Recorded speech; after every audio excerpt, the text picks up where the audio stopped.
அதிகாலை நேரம் பைபிள் அவர் presented by the National Bible College. கிறிஸ்துவின் சபையார் உங்களை வாழ்த்துகிறார்கள்.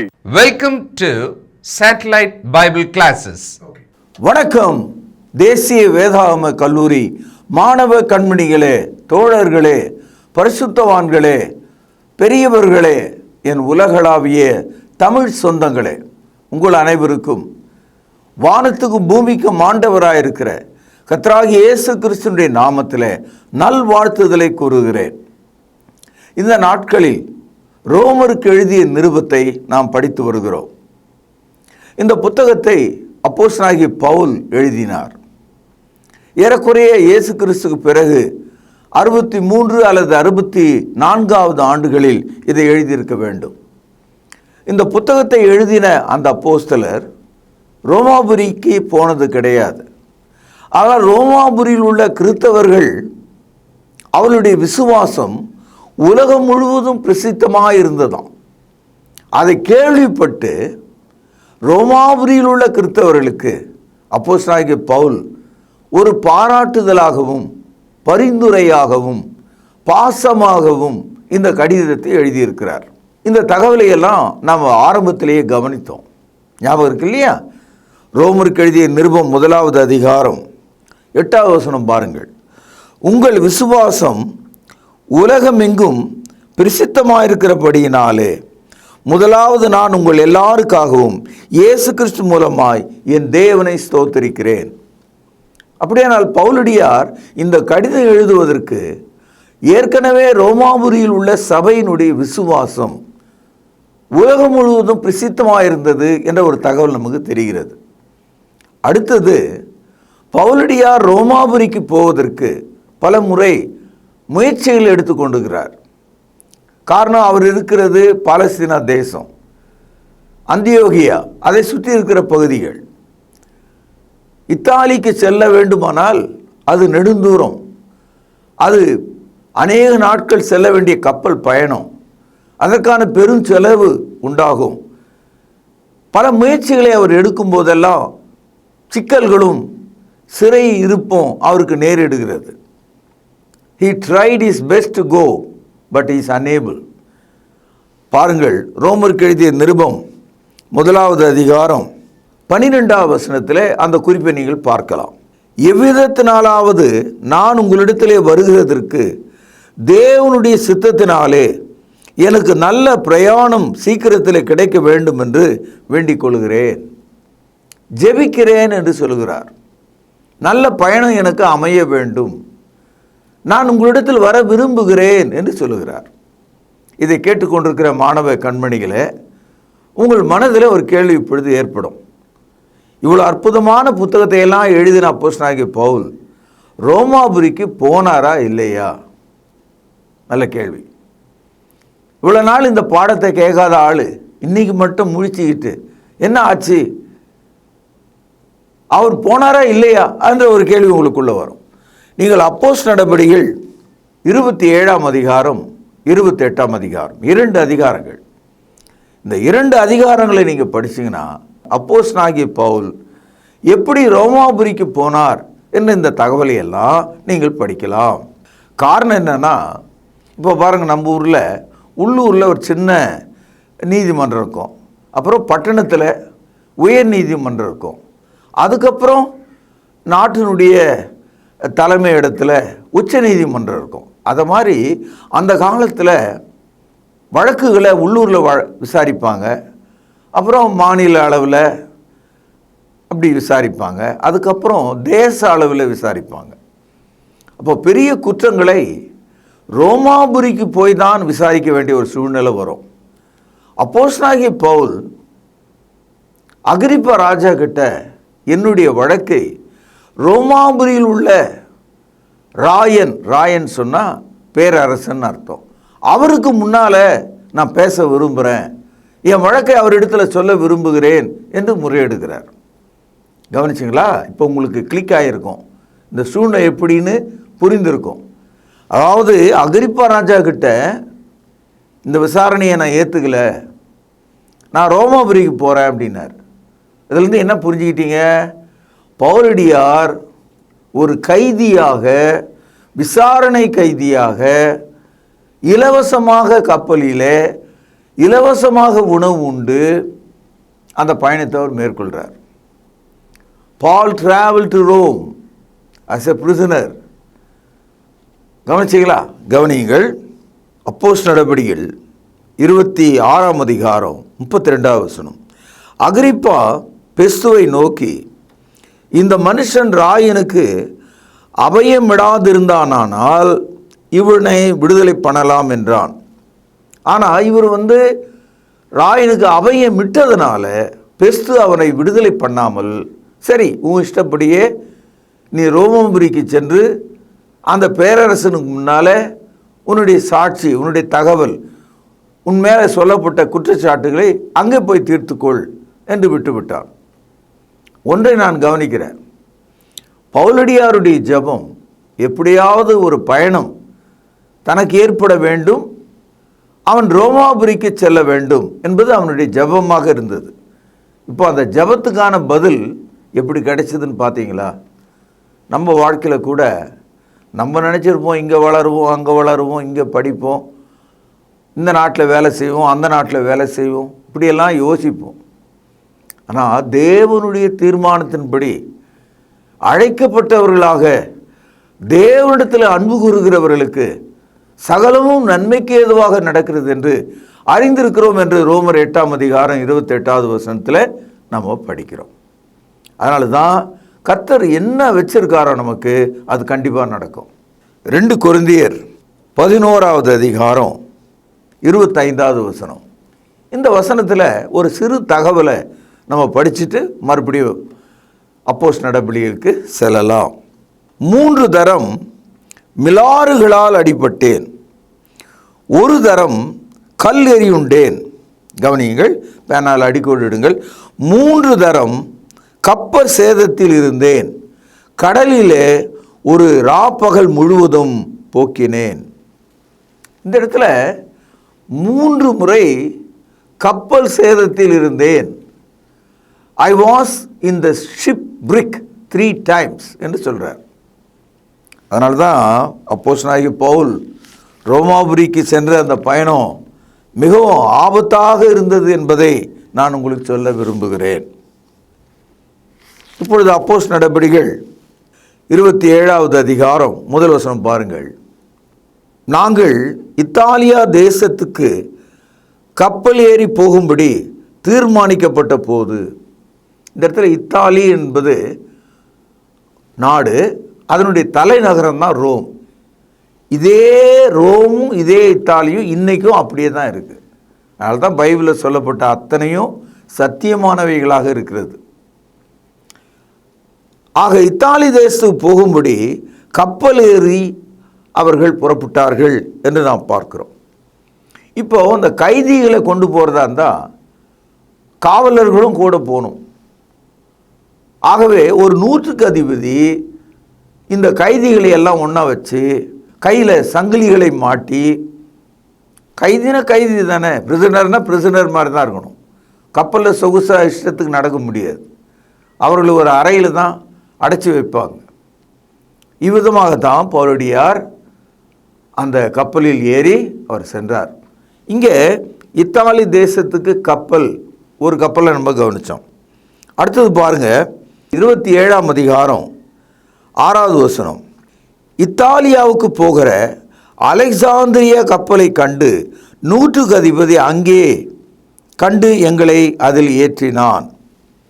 இப்போது அலெக்சாந்திரியா கப்பல் வழியாக, அந்த கப்பல் பேர் அலெக்சாந்திரியா, அது இத்தாலிக்கு போகுது.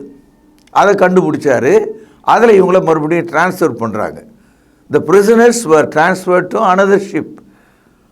ஒரு வண்டியிலிருந்து மற்ற வண்டிக்கு குற்றவாளிகளை, கைதிகளை மாற்றுவது போல அவர்களை மாற்றினார்கள். இப்பொழுது பவுலப்போஸ்தலர் பிரயாணமான கப்பல் மிக பயங்கரமான ஒரு புயலில் சிக்கிக்கொள்கிறது. இதை அப்போஸ்தலர் நடபடிகள் 27ஆம் அதிகாரம் 14வது வசனம். கொஞ்ச நேரத்துக்குள்ளே யுரோக்லிதான் என்னும் கடுங்காற்று அதில் மோதிற்று, கப்பல் அதில் அகப்பட்டு கொண்டு காற்றுக்கு எதிர்த்து போகக்கூடாதபடியினால் காற்றின் போகிலே கொண்டு போகப்பட்டோம். அப்படி கிளவுதா எனப்பட்ட ஒரு சின்ன தீவின் ஒதுக்கிலே ஓடுகையில் வெகு வருத்தத்தோடு படவை வசப்படுத்தினோம். அதாவது அந்த கப்பல் ஒரு பெரிய புயலில் சிக்கிட்டு தான். யுரோக்லிதான் என்பது அந்த புயலினுடைய பெயர். கப்பல் தாறுமாறாக ஓடுது. 19ஆம் வசனம், 3ஆம் நாளில் கப்பலில் தளவாடங்களை எங்கள் கைகளினால் எடுத்து எறிந்தோம். அந்த கப்பலை காப்பாற்றுறதா இருந்தால் கப்பலில் இருக்கிற வெயிட்டை குறைக்கணும்னு சொல்லி தளவாடங்களை எல்லாம் தூக்கி கடலில் போட்டாங்க. அந்த அளவுக்கு ஒரு ஆபத்து வந்தது. அது மாத்திரமல்ல, 20ஆவது வசனம், அநேக நாளாய் சூரியனாவது சந்திரனாவது காணப்படாமல் மிகுந்த பெருங்காற்று மழையும் அடித்து கொண்டிருந்தபடினால் இனி தப்பி பிழைப்போம் என்னும் நம்பிக்கை முழுவதும் அற்று போயிற்று. அந்த கப்பல் பயணம் அவ்வளோ ஆபத்தாக இருந்தது.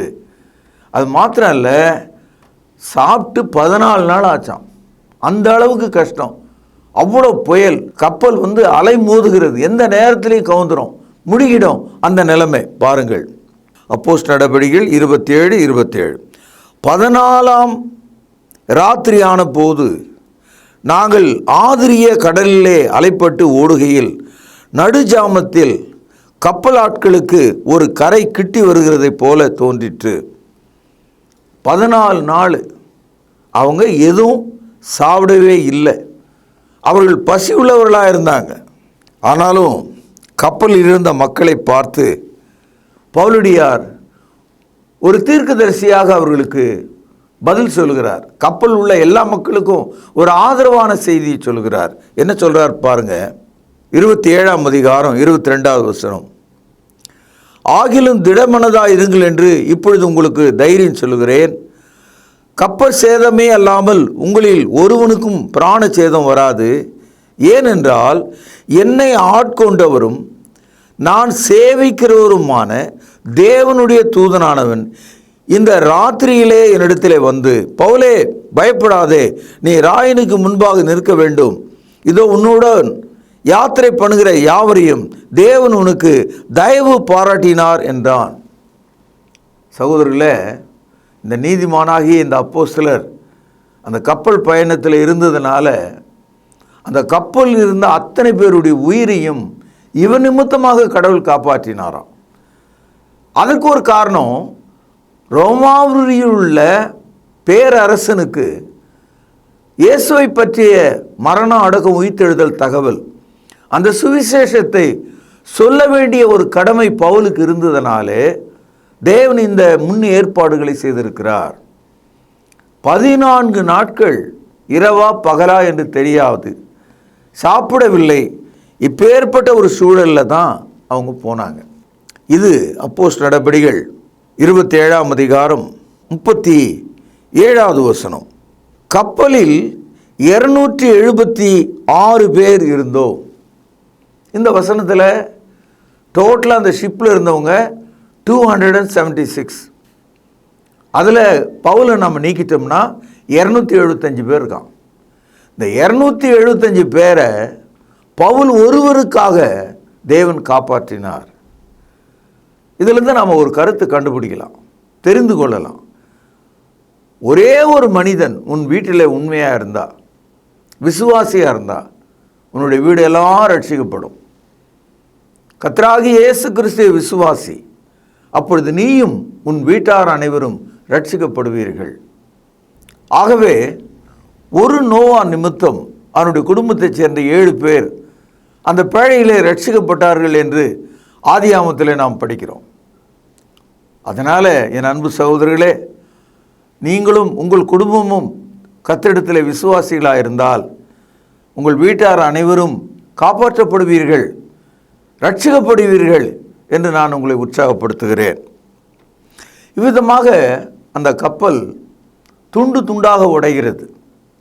அப்போஸ்தலர் நடபடிகள் 27ஆவது அதிகாரம் 40ஆவது வசனம், நங்கூரங்களை அறுத்து கடலிலே விட்டுவிட்டு சுக்கான்களுடைய கட்டுகளை தளரவிட்டு பெரும் பாயை காற்று முகமாய் விரித்து கரைக்கு நேராய் ஓடி இருபுறமும் கடல் மோதிய ஒரு இடத்திலே கப்பலை தட்ட வைத்தார்கள்.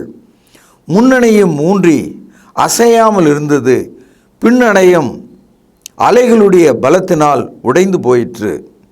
அப்பொழுது காவல் பண்ணப்பட்டவர்களில் ஒருவனும் நீந்தி ஓடி போகாதபடிக்கு அவர்களை கொன்று போட வேண்டும் என்று போர் சேவகர் யோசனையாயிருந்தார்கள். 44வது வசனம். மற்றவர்களில் சிலர் பலகைகள் மேலும் சிலர் கப்பல் துண்டுகள் மேலும் போய் கரையேறவும் கட்டளையிட்டான். இவ்விதமாய் எல்லாரும் தப்பி கரை சேர்ந்தார்கள்.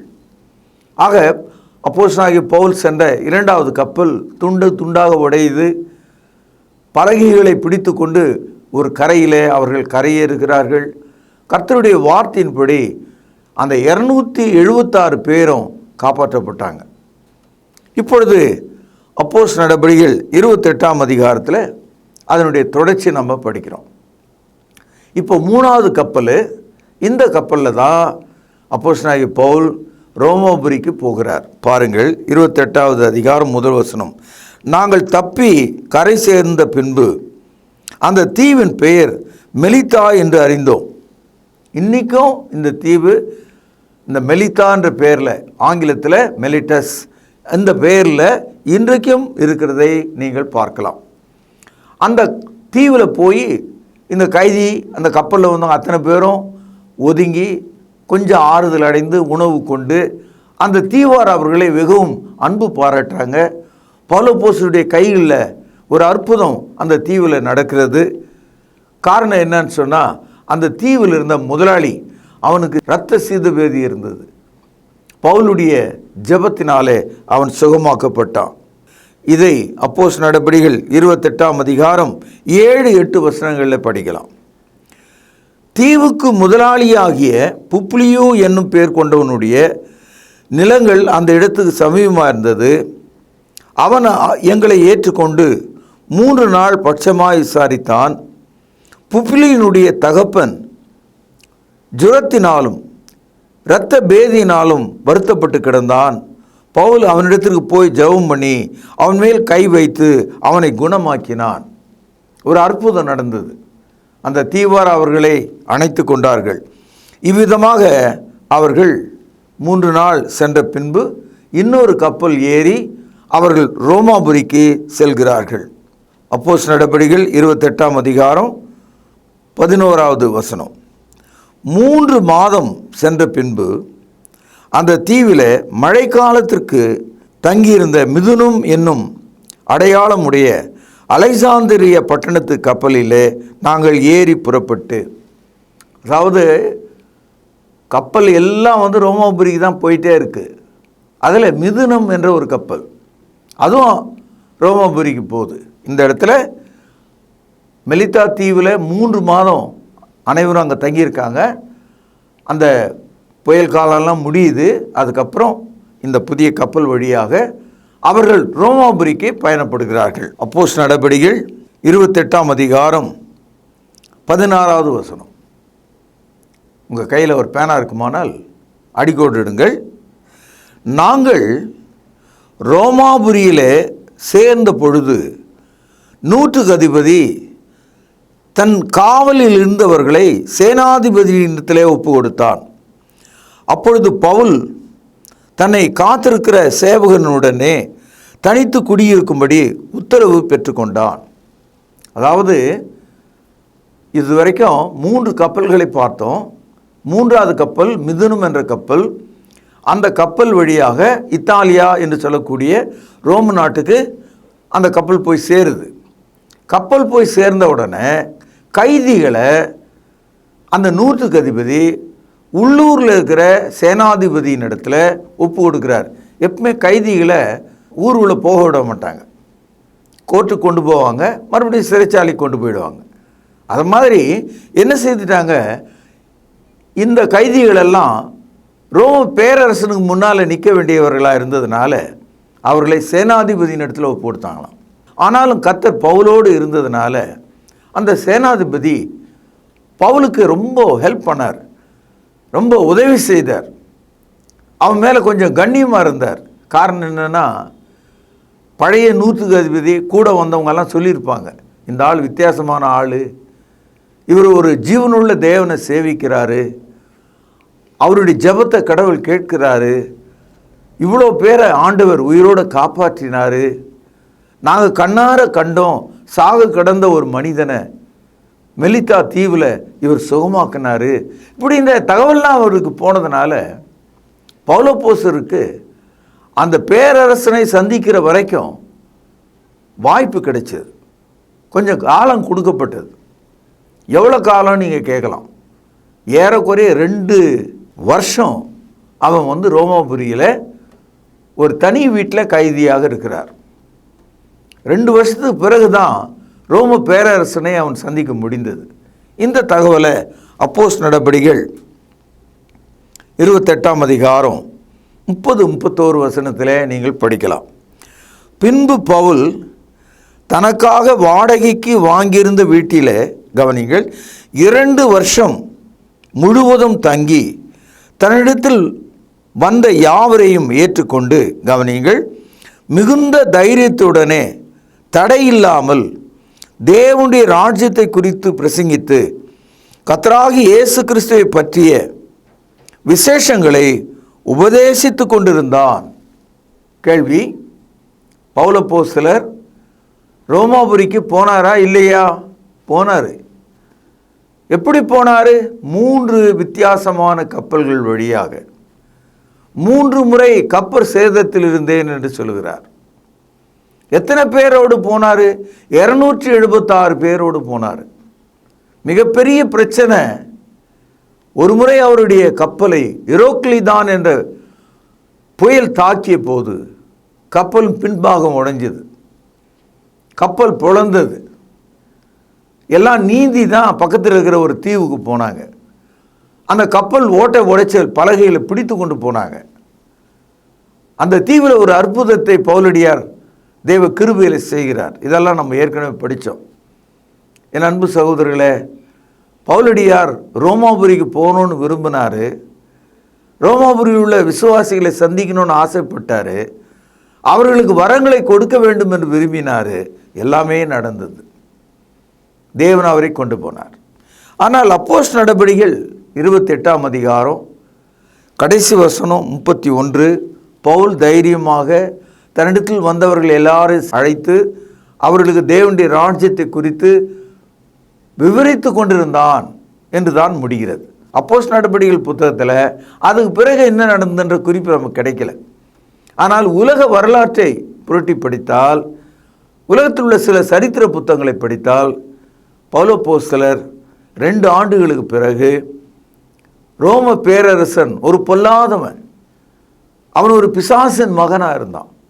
பவுலுடைய சாட்சியை கேட்டு அவனை விடுதலை செய்வதற்கு பதிலாக அவனை கொன்று போட்டான் என்ற தகவலை நம்ம படிக்கிறோம். ஆனாலும் தேவனுடைய பிள்ளைகள் மரணத்தை துச்சமாக மதித்து சாவு எனக்கு ஆதாயம், பவுலடியார் அப்படித்தானே சொல்கிறார், கிறிஸ்து எனக்கு ஜீவன், சாவு எனக்கு ஆதாயம். ஆகவே மரணத்தை வரவேற்கிறவர்களாக இந்த அப்போஸ்தலர்கள் இருக்கிறார்கள் என்பதை நீங்கள் புரிந்து கொள்ள வேண்டும். ரோமருக்கு எழுதிய நிருபம் 16ஆம் அதிகாரம் 26-27 வசனங்கள். தாம் ஒருவரே ஞானம் உள்ளவருமாயிருக்கிற தேவனுக்கு இயேசு கிறிஸ்துவின் மூலமாய் என்றென்றைக்கும் மகிமை உண்டாவதாக, ஆமேன். இதுதான் ரோமருக்கு எழுதிய நிருபத்தினுடைய 16ஆம் அதிகாரம் கடைசி 2 வசனங்கள். என் அன்பு சகோதரர்களே, அற்புதமான பவுலடியாருடைய வாழ்க்கை வரலாற்றை, அதனுடைய கடைசி பக்கத்தை இந்த நாளில் நம்ம கவனிச்சிருக்கிறோம். இன்னும் ஒரு பாடம் இருக்கிறது. நாளை அதை குறித்து கவனிப்போம், பிரார்த்தனை செய்வோம். மகா பரிசுத்த நிறைந்த எங்கள் அன்பான தகப்பனே, ஜீவனுக்கு ஈடாக ஜீவனை கொடுக்கிறவரே, பவுல் நிமித்தமாக 275 பேரை காப்பாற்றினவரே, இதோ உமது அடியானாகிய பவுலுக்கு நீர் காண்பித்த தயவுக்காகவும் அவன் பேரரசனுக்கு முன்பாக நின்று கர்த்தருடைய நாமத்தை குறித்து மகிமைப்படுத்தி கர்த்தராகிய இயேசு தேவனுடைய குமாரன் என்று உறுதிப்படுத்தினதற்காகவும் உம்மை துதிக்கிறேன் தகப்பனே. 1 நூற்றாண்டு காலத்தில் பெரும் விசுவாசிகளாக இருந்த ரோம சபைக்காக நன்றி செலுத்துகிறேன் தகப்பனே. இந்த நாளிலும் கூட உலகம் முழுவதும் எங்கெல்லாம் கிறிஸ்தவம் மார்க்கமாக செயல்படுகிறதோ அவர்கள் மத்தியிலே உமது கருணையும் தயவும் அன்பும் பரிசுத்தாவினுடைய ஆறுதலும் பெருகும்படியாக ஜெபிக்கிறேன். தொடர்ந்து எங்களை ஆசீர்வதியும். இந்த மன்றாட்டை ஆண்டவரும் கர்த்தரும் இரட்சகருமாக இருக்கிற இயேசுவின் நாமத்திலே ஜெபிக்கிறேன். பரிசுத்த நிறைந்த எங்கள் நல்ல பிதாவே, ஆமென். அன்பான சகோதர சகோதரிகளை மீண்டும் சந்திப்பதில் நான் மகிழ்ச்சி அடைகிறேன். விசேஷமாக உங்களிடத்தில் ஒரு வேண்டுகோள், ஒரு ரெக்வெஸ்ட் என்ன அப்படின்னா, நம்முடைய பைபிள் அவர் ப்ரோக்ராம் பலவிதமான சேனல்களில் வருது. அதோடு கூட ரொம்ப முக்கியமாக இப்பொழுது உங்களிடத்தில் பொதுவாகவே நம்ம திருமண நேரம் நிகழ்ச்சியில் பணம் கொடுங்க, இந்த நம்பர் பாருங்கள், அனுப்புங்க அப்படின்னு நம்ம கேட்டதே கிடையாது. ஆனால் மிகப்பெரிய ஒரு ரெக்வெஸ்ட்டை, மிகப்பெரிய ஒரு விண்ணப்பத்தை உங்கள் முன்னால் நான் இப்போ வைக்கலான் இருக்கேன். அது என்னென்னா, நம்முடைய பைபிள் அவர் டிவியினுடைய யூடியூப் சேனலை நீங்கள் பார்க்குறீங்க நிறைய பேர். ஒரே ஒரு விஷயம், அதை பிறருக்கு அறிமுகம் செய்யுங்கள். அடுத்தது சப்ஸ்கிரைப் பண்ணுங்கள். இந்த லைக் பண்ணுங்கன்னு நான் சொல்ல மாட்டேன், அக்செப்ட் பண்ணுங்கள். ஏன்னா ட்ரூத் இல்லையா அது, அதை நாம் அக்செப்ட் தானே பண்ணணும் இல்லையா? அடுத்தது அந்த வியூஸ் எவ்வளவு பார்க்குறாங்களோ அவ்வளவு தூரத்துக்கு நாம் அந்த வசன விதைகளை இன்னொருவருக்கு நாம் கொண்டு சென்றதாக இருக்கும். பழைய ஏற்பாட்டு காலத்தில் குஷ்ரோகிகள் எல்லாருமே சாகிற ஒரு தருவாயில் ஊரே இருக்குது, பட்டணமே இருக்குது. இவங்க அந்த கோட்டையினுடைய எல்லைக்கு வந்த உடனே பகைஞரெல்லாம் ஓடி போயிட்டு உணவுப் பொருள்லாம் கிடக்கிறத பார்த்த உடனே, ஆஹா, இந்த நற்செய்தியை நாம் சொல்லாமல் போனால் நமக்கு ஐயோ என்று சொல்லி அவங்க நல்ல செய்தியை கொண்டு போய் ஊரில் சொன்னாங்க. அதுபோல் இந்த சுவிசேஷம், இந்த சத்தியம், இந்த கிறிஸ்தவ விழிப்புணர்வு ஒருவர் பேச அதை மற்றவர்களுக்கு அறிமுகம் செய்கிற ஒரு வேலையை, ஒரு அந்திரியாவினுடைய வேலையை அவர் தானே பண்ணார். இயேசுவை கண்டேன், வந்து பாருங்க அப்படின்னார். அதை நீங்கள் செய்யும்படி உங்களை அன்போடு கூட கேட்டுக்கொள்கிறேன். சப்ஸ்கிரைப் பண்ணுங்கள், மற்றவர்களுக்கு ஷேர் பண்ணுங்கள், இந்த ட்ரூத்தை அக்செப்ட் பண்ணுங்கள். மற்றவர்கள் இதை அக்செப்ட் பண்ணுறதுக்கு நீங்கள் ஒரு கருவியாக, உதவியாக இருங்க. நிச்சயம் இது நிமித்தமாக இந்த சுவிசேஷ ஊழியத்தினுடைய பலனில் உங்களுக்கு பங்குண்டு இல்லையா? God bless you. தேவன் உங்களை ஆசீர்வதிப்பாராக. நன்றி. தொடர்பு கொள்ள வேண்டிய முகவரி: திருமறை நேரம், 58 சர்ச் தெரு, குமரன் நகர், சென்னை 6082. செல்போன் 9385500882. கர்த்தாவே, தேவர்களில் உமக்குப்பானவர் யார்? வானத்திலும் பூமியிலும் உமக்குப்பானவர் யார்?